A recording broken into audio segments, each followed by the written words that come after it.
Hi friends, ఎలా ఉన్నారు అందరూ? బాగున్నారా ఫ్రెండ్స్? రంజాన్ అయితే స్టార్ట్ అయింది కదా. మరి మా ఇంట్లో అయితే మేమైతే ఇలా సింపుల్గా ఎలా అయితే డెకరేట్ చేసి మొత్తం క్యాండిల్స్ తోటే చూసారా. ప్రతి ఇంట్లో పని అయితే చాలా ఎక్కువే ఉంటుంది. మరి ఈ నెలంతా టైంతో సంబంధం లేకుండా పని అయితే ఉంటుంది, తప్పదు. మరి వచ్చాక మా టేబుల్ అయితే మేమైతే ఇలా డెకరేట్ చేసాం.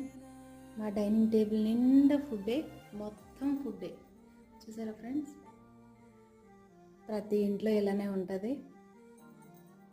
ఎందుకంటే రంజాన్ కదా. నేనైతే ఖత్తర్ వచ్చి 11 సంవత్సరాలు దేవుని దయ వల్ల పూర్తయిపోయింది, దేవుని దయ వల్ల. ఓకే ఫ్రెండ్స్, ఈ వీడియో కనుక మీకు నచ్చినట్లయితే like, share, comment, subscribe my channel ఖత్తర్లో Telugu vlogs. Okay friends, bye bye.